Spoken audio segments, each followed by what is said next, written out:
네, 안녕하세요. 반갑습니다. 코인아빠입니다. 자, 먼저 현재 6시 반이 조금 지나가고 있습니다. 이더리움은 마이너스 1.6%대 또 하락이 또 낙폭이 확대되고 있는 모습인데요. 일단 여러분들도 잘 아실 내용이겠지만 암호화폐 시장은 누가 주도를 하고 있나요?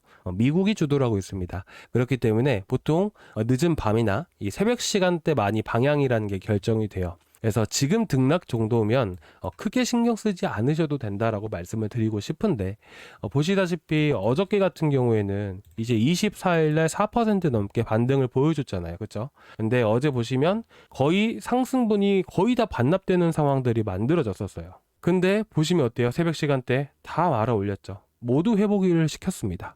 그렇기 때문에 현재 밤이나 새벽 정도에 다시 한 번 더 회복해 줄 가능성이 매우 높다라고 생각을 하고 있고요. 다만 이렇게 하락하고 있는 이유들은 보시다시피 이전에 밑골이 달면서 계속해서 강하게 지지를 해줬잖아요. 그렇죠? 그만큼 거래가 많이 실린 만큼 위쪽에도 매물이 많이 포진되어 있다 보니까 기술적으로 매도 압력이 많이 나오는 상황이라고 저는 생각을 합니다. 자, 그런데 지금 어쨌든 이더리움 같은 경우에는 미국 증시의 영향들도 분명히 받기 때문에 우리가 나스닥에 대한 흐름들도 같이 보는 건데, 지금 나스닥을 보셨을 때는 어떤가요? 이 검은 색깔 선, 이 51선과 이 101선을 이탈했다가 강력하게 돌파를 하게 되면서 현재 이 청록 색깔, 이 상승 채널 선이 보이시죠? 이 상승 채널 선에 거의 돌파하기 직전에 있는 상황이에요. 만약에 이 라인들을 다시 한번 더 돌파하고 안착하게 된다면 이제 나스닥 같은 경우는 추가적인 상승 가능성이 높아지는 것이고, 이에 따라서 지금 이더리움 같은 경우도 음봉을 띄고 있고 좀 더 조정을 보여주고 있지만 오늘 밤 새벽 정도에 나스닥이 한 번 더 상승을 했을 때는 이 이더리움 같은 경우도 현재 하락분 모두 이제 회복해줄 가능성이 높다라는 것이죠. 그리고 지금 같은 경우 보시게 되시면 구독자분들과 제가 좀 많이 대화를 합니다. 오늘 같은 경우도 구독자방에서 계속 걱정되시는 것들 다 상담해 드리고 있고 문의가 있으면 다 답변을 드리고 있는데, 많은 분들이 이렇게 생각을 하시더라고요. 외바닥을 찍고 급등을 하기보다는 현재 쌍바닥을 찍고 나서 다시 한 번 더 상승세를 뛸 수도 있다 라고 대부분은 이 후자에 맞게끔 생각을 하시더라고요. 근데 저는 생각이 조금 다릅니다. 왜 그러냐면 지금 당장에 악재가 없어요. 지금 11월 20일에 급락을 보여줬잖아요. 이때 왜 떨어졌었죠? 이때 나스닥은 또 왜 4% 넘게 급락을 보여줬나요? 당연히 금리나 기대감 자체가 30%대로 많이 줄어들었기 때문이에요. 지금 이 이더리움이 떨어질 만한 이런 전체적인 이슈 자체를 봤을 때는 이런 통화 정책밖에 없다라는 것이에요. 근데 어쨌든 지금 상황에서 보셨을 때 어떤가요? 84.3%로 금리나 기대감이 월등히 높아졌습니다. 그렇죠. 그렇기 때문에 현재 더 이상의 악재 자체에 나올 만한 악재가 없기 때문에 현 시점에서 쌍바닥을 찍고 상승을 하기보다는 현 시점에서 다시 한 번 더 강세를 보일 가능성이 높다라고 보는 겁니다. 그런데다가 오늘은 11월 26일이죠. 이제 일주일도 채 남지 않았습니다. 12월 1일에는 블랙록 이더리움 스테이킹 ETF와 그리고 12월 3일에는 푸사카 업그레이드까지 있게 되죠. 근데 지금 시장의 분위기를 봤을 때는 ETF에 관련된 이슈가 시장에 녹아들긴 조금 어렵다라고 생각을 해요. 다만 12월 3일에 있을 개별 이슈, 이더리움에 대한 개별 이슈, 푸사카 업그레이드 때문에 한번 강하게 반등을 보일 가능성이 높다라고 생각을 합니다. 왜 ETF에 대한 부분들이 반영이 되기가 어렵다라고 저는 생각을 하냐면, 일단 기본적으로 지금 여러분들께 제가 한번 질문을 드려볼게요. 지금 스테이킹 ETF 승인이 될 것 같나요? 아니면 안 될 것 같나요? 대부분 저희 구독자분들은 다 승인이 될 거라고 생각을 하십니다. 언제가 됐든 간에 이때 미뤄진다 하더라도 될 거라고 생각을 해요. 마찬가지예요. 시장 참여자들 모든 분들이 ETF 승인은 당연하다라고 생각을 하기 때문에 사실상 이런 것들이 이슈로 적용되기 어렵다는 거예요. 과거에는 사실 암호화폐라는 게 제도권의 진입 자체가 안 됐었잖아요. 그렇다 보니까 제도권에 진입할 수 있다라는 이런 의미에서 ETF 승인이라는 게 사실 되게 큰 이슈로 받아들여졌던 거지, 지금은 거의 제도권에 진입한 거나 마찬가지다라고 생각을 하기 때문에 사실 큰 이슈가 되기는 어렵다라고 생각합니다. 그런데 그래도 이슈가 되는 부분들은 어찌됐든 스테이킹 ETF인 부분들이다 보니까 사실상 이런 기관들 자체만으로 봤을 때 이자를 주는 ETF인 만큼 사실상 어떻게 보면 암호화폐를 투자하는 기관 입장으로서는 좀 더 매력적인, 비트코인은 스테이킹 자체가 기능 자체가 없잖아요. 그래서 좀 더 매력적인 상품으로 인식되면서 자금이 유입될 가능성도 충분히 있다고 생각을 합니다. 그래서 어쨌든 지금까지 말씀드린 것들을 종합해서 봤을 때 현재 떨어지는 부분들은 밤이나 새벽 정도의 시장의 방향이 결정되기 때문에 다시 회복되어 줄 가능성이 매우 높다. 그리고 현재 쌍바닥을 찍고 상승을 하기보다는 오히려 외바닥을 찍고 지지를 해준 다음에 강세를 보일 가능성이 높다. 왜? 현재 금리나 기대감으로 인해 떨어졌던 부분들이 현재 금리나 기대감이 오히려 더 많이 올라왔기 때문에 더 이상의 하락할 이유가 없고 추가적으로 상승할 만한 상승 모멘텀이 있기 때문에 다시 한 번 더 강세를 보일 가능성이 높다라는 것이죠. 아시겠죠? 일단 여기까지가 이번 주 단기적인 흐름들에 대해서 여러분들께 말씀을 드린 겁니다. 좀 더 궁금하시거나 걱정되시는 거 있으시면 언제든지 구독자방이든 댓글이든 항상 말씀을 해주시고요. 자, 그리고 오늘은 제가 어저께 여러분들께 단타로 해서 추천을 드렸던 코인들이 좀 있죠. 그 코인들 이제 뭐 단타 생각하시는 분들도 어떤 코인들을 보면 좋을지 말씀을 드리고 이 코인들 세 가지 한번 더 말씀을 드릴게요. 일단 1인치 네트워크랑 아비트럼이랑 폴리곤을 말씀드릴 건데 어제 폴리곤 요청사항이 있어가지고 같이 말씀을 드리는 겁니다. 자, 그러면 제가 일단 아비트럼을 여러분들께 추천드린 이유가 뭐였었나요? 바로 푸사카 업그레이드에 대한 수혜를 받을 수 있기 때문이에요. 간단하게 먼저 말로 말씀을 드리면 이 푸사카 업그레이드를 떠나서 그 전에 있었던 게 뭐였었죠? 팩트라 업그레이드였어요. 팩트라 업그레이드의 주요 내용들이 뭐였었나요? 스테이킹 한도가 늘어난다는 거였어요. 그러면 기본적으로 스테이킹이 되는 코인들이 상당히 수혜를 받을 수밖에 없다라는 거예요. 이 스테이킹은 여러 가지 스테이킹이 있습니다. 리스테이킹이 있고요. 그리고 리퀴드 스테이킹이 있고 리퀴드 리스테이킹이라는 게 있어요. 되게 많죠. 그렇죠? 리스테이킹의 1등이 누구예요? 아이겐레이어예요. 그리고 리퀴드 스테이킹의 1등이 누구죠? 바로 리도다오예요. 여러분들이 차트 열어보시고요. 리도다오, 아이겐레이어 같이 해가지고 이더리움이 4, 5월 달에 팩트라 업그레이드 당시에 보시게 되시면 이더리움 생태계 안에서도 이 두 코인이 제일 많이 움직였습니다. 100% 넘게 급등을 보여줬었어요. 그렇기 때문에 팩트라 업그레이드도 마찬가지로 그런 업그레이드 이슈에 따라서 수혜 코인이라는 게 있듯이 푸사카 업그레이드도 마찬가지로 수혜 코인이 있게 돼요.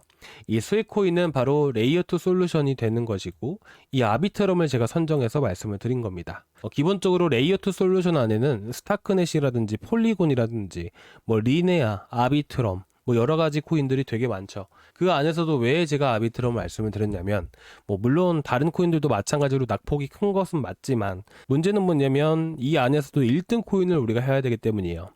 여러 가지 사실 이뮤터블 X도 레이어2 솔루션이거든요. 근데 레이어2 솔루션 안에 기능이라는 게 되게 많습니다. 근데 그 안에서도 시장 규모가 제일 큰 게 옵티미스틱 롤업이라는 거예요. 옵티미스틱 롤업 안에서도 1등은 아비트럼이기 때문에 아비트럼을 나갔던 것들이고 지금 낙폭이 너무나도 크잖아요. 그렇죠? 지금 정말 너무나도 많이 떨어져 왔습니다. 그렇다 보니까 반등이 나오고 업그레이드된 이슈가 나와줬을 때 기본 못해도 10에서 30% 이상씩은 다 반등을 보여줄 겁니다. 그런데 일단 10에서 30% 정도라고 하게 된다면 너무 많이 올라간 게 아니냐, 목표치가 너무 높은 게 아니냐라고 생각하실 수도 있어요. 근데 사실 그게 절대로 큰 건 아니거든요. 아비트럼도 보세요. 제가 이더리움 반등 주기 전에 여러분들께 300원 이하로 해서 한번 나갔었던 거 기억나실 거예요. 그렇죠? 이때도 보시게 되시면 1인치도 나갔었고 아비트럼도 같이 나갔었잖아요. 근데 이더리움이 4% 반등 나오니까 어떻게 됐어요? 303원 이하에서 나가고 아비트럼 330원 넘게 올라왔잖아요. 벌써 10%예요. 이더리움 4% 올라가는 동안 아비트럼은 10% 올랐다는 거예요. 그럼 이더리움이 못해도 3에서 4% 이상씩은 더 올라가게 되었고, 그리고 업그레이드해야 되는 이슈 때문에 이런 레이어2 솔루션들이 또 올라가게 되었을 때는 탄력 자체가 많이 붙기 때문에 수급이 붙을 수밖에 없기 때문에 더 강하게 올라갈 수가 있겠죠. 그렇게 되면 못해도 10에서 30%, 뭐 많게는 30%, 못해도 20%까지 수익은 우리가 충분히 볼 수 있다는 것이죠. 그래서 제가 그저께 같은 경우에는 올라가기 전에 말씀을 드렸던 거고, 어저께는 그래서 320원 이하로 여러분들께 다시 한 번 더 나간 겁니다. 그렇죠? 그리고 아비트럼이 가장 먼저 또 많이 올라갔던 부분들이고 폴리곤도 마찬가지로 뭐예요? 폴리곤도 레이어2 솔루션인데 아까 아비트럼은 뭐라고 했죠? 아비트럼은 바로 옵티미스틱 롤업이라고 했죠. 자, 폴리곤은 이제 GK 영지식 롤업이라고 보시면 될 것 같아요.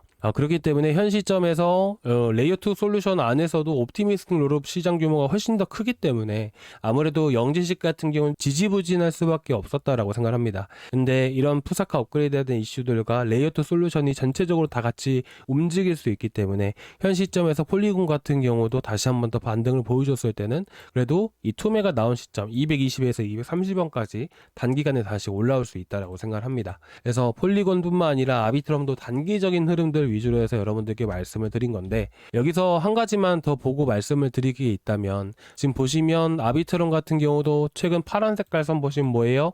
세력들의 흐름이에요. 이런 상승이 나온다라는 것은 그만큼 매집이 계속해서 이어지고 있다라는 것이고, 현재 최근 일주일간 떨어졌을 때부터 해가지고 평균 매입가 구간이 플러스 1.5%, 현재가로부터 해서 마이너스 1.5% 구간이 세력들의 단가라서 그 구간이 강한 지지 구간으로 형성이 됩니다. 근데 거기까지 대략 315원 정도라고 보시면 될 것 같은데, 여기까지는 떨어질 가능성이 좀 떨어진다라고 생각을 하는 게, 이더리움이 밤이나 새벽 정도에 빠르게 회복을 해버리면 현재 아비트럼을 320원 이하에서 매수하신 분들 같은 경우에는 다시 325원, 330원까지도 단기간에 지금 하락분 모두 회복해주면서 올라갈 것으로 보고 있다 보니까 현재 들고 계신 분들은 계속해서 보유 의견을 또 드리도록 하겠습니다. 아직 안 들고 계신 분들은 충분히 매수도 가능하시고요. 그리고 한 가지 더 말씀을 드릴 게 있다면, 현재 저희가 추천드리는 거는 보시다시피 영상에서도 같이 이렇게 추천을 드리잖아요. 근데 대응이 먼저 중요하지 않을까 생각이 듭니다. 사실 제가 단타 같은 경우에는 영상에서도 많이 추천드리고 또 올라가기도 하고 하는데, 중요한 거는 뭐냐면 대응이 안 돼가지고 들고 계시는 분들, 대응 자체가 안 돼서 올라가는데도 계속해서 매도 안 하시고 들고 계시는 것 같더라고요.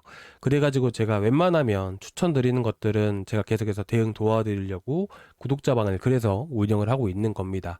그래서 지금 단타 따라 하시는 분들 같은 경우에는 구독자방이 계속 실시간으로 해가지고 이렇게 대응을 하셔야 됩니다, 저렇게 대응을 하셔야 됩니다, 이런 것들 목표치들 새벽이나 저녁이나 눈 떠 있는 시간에는 다 말씀을 드리고 있으니까 차라리 영상을 보고 하시기보다는 구독자방에 올라오는 글들을 빠르게 보고 대응을 하시는 게 좀 더 도움이 되시지 않으실까 해요.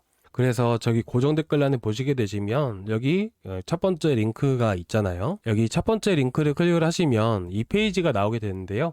여기서 실시간 소통방 입장 이거 하나만 눌러주세요. 그러면 저희 보고 계시는 지금 구독자방 보이시죠? 여기 링크를 문자로 바로 전달을 드릴 거예요. 그리고 그 링크를 타고 들어오시면 저희 방이 또 보이실 거고요. 들어오셔서 지금 1인치 같은 경우도 보시면 세력들의 단가 구간들 이제 돌파하기 직전에 돌파하고 나서 지지를 해주고 있는 위치죠. 세력들의 단가를 넘어가는 순간부터 해서 급등이 많이 나오는 편이고, 강한 지지 구간이라는 게 세력의 단가로부터 형성되기 때문에 이런 것들을 지금 들고 계시는 코인들, 아무래도 걱정되시는 코인들이 있으시면 제가 이런 것들 자료를 활용을 해서 여러분들께 어떻게 또 대응을 해 나가야 되는지 자세하게 또 말씀을 드리고 있으니까 한번 참고해서 같이 보셨으면 좋겠고, 궁금하시거나 걱정되시는 거 있으시면 언제든지 구독자방에 같이 말씀을 해주세요. 여러분들도 같이 소통할 수 있는 소통방으로 이용을 하고 있거든요. 맞죠? 그래서 같이 참고해서 보시면 되니까 혹시 궁금하신 거 있으시면, 걱정되시는 거 있으시면 언제든지 말씀을 해주시고, 그리고 1인치 같은 경우도 보시면 지금 현재 위치에서 0.5% 플러스면 현 위치에서 이제 대략 한 275원까지 조금 열어두시면 될 것 같아요. 김프라는 게 있기 때문에. 그래서 275원 구간들까지 열어두시고 이 라인들 지켜주면 다시 한 번 더 이더리움 강세장 보여줬을 때 310에서 320원까지 급등 가능하다. 그러면 현 시점에서 275원이나 이 정도의 매수를 하셨더라면 15% 정도 또 수익 구간 나올 수 있으니까 이렇게 해서 1인치 단타를 하시면 될 것 같고, 아비트럼은 계속해서 보유하시기 바랍니다. 그리고 기술적으로 봐도 여러분들 보시면 아시겠지만 핵심은 뭐라고 했죠? 투매예요. 투매라는 게 뭐예요? 물량을 던진다라는 의미잖아요. 그렇죠? 그래서 보통은 투매가 나온 구간들 있죠. 지금 여기서부터 해서 투매 나온 거잖아요. 그렇죠? 그러면 여기 1번 구간으로 보시고 2번 구간으로 해서 구간을 나눠 보자고요. 그러면 여기서 거래가 많이 터졌기 때문에 사실 1번 구간이 2번보다 거래량이 많이 포진된, 매물이 많이 포진된 위치는 1번이겠죠. 그래서 보통 반등을 강하게 줄 때 1번 구간 하단까지는 반등이 강하게 줘요. 여기서부터 올라갈지 여부는 그거는 그때 상황에 따라서 다른 거고요. 그러면 지금 상황에서 보셨을 때 어때요? 투매가 나온 위치는 사실 380원, 400원부터 나온 거긴 하는데 어쨌든 360원까지는 이렇게 해서 360원부터 투매가 나온 거예요. 그러면 반등을 줄 때 360에서 370까지는 금방 올라간단 말이에요. 그렇죠? 그래서 현 시점에서 매수를 한다 하시더라도 이미 바닥에서 303원 이하로 하신 분들은 한 20-30% 정도 수익 나오실 거고, 지금 들어가신다 하셔도 뭐 충분히 10에서 15% 이상은 또 수익이 날 수 있기 때문에 한번 여러분들이 단타 참고해서 보셨으면 좋겠어요. 그래서 제가 어느 정도 올라오게 되면 대응은 바로바로 밤낮 가림 없이 말씀을 드리고 있으니까 구독자방 꼭 참고해서 보시기 바라고요. 자, 일단 이렇게 해서 여러분들 오늘 이더리움에 대해서 말씀을 드리고 아비터럼 1인치 폴리곤까지 말씀을 드렸는데 조금이나마 도움 되셨다면 구독과 좋아요 한 번씩 부탁드리도록 하겠습니다. 감사합니다.